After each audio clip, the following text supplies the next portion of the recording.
Convido agora o eminente senador Cristóvão Buarque a fazer uso da palavra, inicialmente por 3 minutos. Senhor presidente, senhores senadores, senhoras senadoras, jurista Ricardo Lodi, eu tenho uma pergunta só. Faz 4 meses que nós estamos aqui, são centenas de horas de trabalho, centenas de pessoas falando.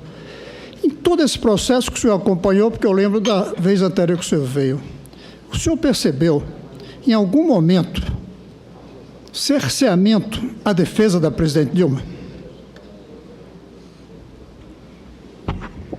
Vossa Senhoria responde, doutor Lodi. De modo geral, me parece que não. Há decisões, tanto na Câmara quanto no Senado, que eventualmente qualquer um de nós pode não concordar, mas me parece que, de modo geral, sob o ponto de vista formal, toda a ritualística foi cumprida. No entanto, a Constituição não exige só que o devido processo legal seja cumprido na sua acepção formal. O devido processo legal tem uma dimensão material que no processo de impeachment não pode afastar a apreciação jurídica quanto à existência do crime de responsabilidade. E aí, senador Cristóvão, o senhor sabe a admiração que eu tenho por Vossa Excelência, mas eu percebo, desde a Câmara dos Deputados, uma preocupação com a avaliação geral do governo da presidenta Dilma Rousseff. Nem sempre há a preocupação de investigar a conduta, o tipo e a culpabilidade, que é um papel que o Senado Federal não pode abandonar. Quer dizer, então, muitas vezes, o descumprimento material da Constituição se faz por meio de um procedimento que a atenda na sua formalística. Quer dizer, então, respondendo objetivamente, do ponto de vista formal, sim. Do ponto de vista material, me parece que muitas vezes há uma preocupação com a avaliação política do governo e não com a investigação quanto à existência dos crimes de responsabilidade. Senador Cristóvão Buarque continua com a palavra, se quiser. Voltou o som. Senhor presidente, eu quero que fique bem registrado que, do ponto de vista formal, não houve cerceamento.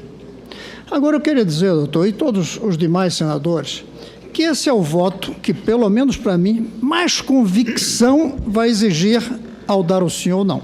Na verdade, 3 convicções. Uma convicção política de que o governo da presidente Dilma foi responsável pelos problemas que nós enfrentamos no Brasil, de inflação, de desemprego, de falência dos estados, municípios, todos os problemas. Eu tenho essa convicção. Segunda convicção de que a continuação do governo dela seria mais 2 anos e meio de grandes problemas. Eu tenho essa convicção. A terceira convicção é que houve crime de responsabilidade. E aqui vem um problema. É que os juristas, e um jurista ontem mesmo disse que há juízes duros, juízes que não são duros. E aí vem o problema. Nós ouvimos as 2 opiniões aqui relacionadas a crime de responsabilidade e não ter crime de responsabilidade. Só tem uma maneira de eu desempatar, e o senhor me ajudou nesse desempate. É saber se todas as formalidades de defesa dos direitos da presidente foram cumpridas. E o senhor disse que foram. Se todos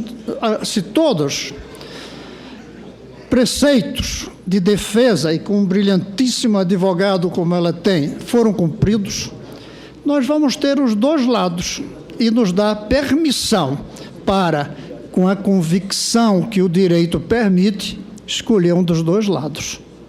E aí dizer, no meu caso, que eu tenho as 3 convicções. 2 por análise que eu faço, por um conhecimento que eu tenho de anos e anos, e uma por perceber que o direito, sendo algo que não é científico, é o pleno direito à defesa que permite convencer de que houve crime de responsabilidade. Nesse sentido, o senhor é talvez o último a fazer aqui uma apresentação e, para mim, fez uma apresentação fundamental para a minha decisão. Muito obrigado. Agradeço a vossa um breve comentário, porque Sua Excelência, senador Cristóvão Buarque, se absteve de fazer uma última questão, mas Vossa Excelência tem direito, Vossa Senhoria tem direito a um comentário. Obrigado, presidente. Na verdade, senador Cristóvão, o senhor nos confessa que tem dúvida quanto aos aspectos criminais desse processo. E, na dúvida, condena. Quer dizer, em razão da conjuntura política que o país apresenta. Me parece que essa característica do processo de impeachment, jurídica e política, precisa ser compreendida de uma outra forma. Primeiro, nós temos que verificar a existência de crime. E se o juiz não tem convicção sobre a existência do crime, o resultado é a absolvição no Estado de Direito. Os aspectos políticos, o juízo de conveniência e oportunidade, dizem respeito à aplicação da pena de impeachment, que é muito grave para o país. Pode ser que um determinado presidente cometa uma violação da lei orçamentária e o Congresso Nacional entenda que será um prejuízo para o país o seu afastamento. O juízo político que se faz é esse.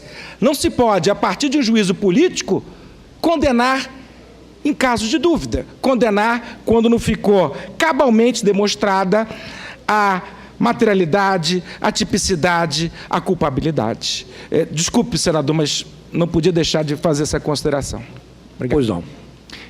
Senador, claro, não entendo que o depoente não fez nenhuma avaliação quanto ao voto de Vossa Excelência. Mas Vossa Excelência, como foi talvez indiretamente citado, evidentemente tem a palavra.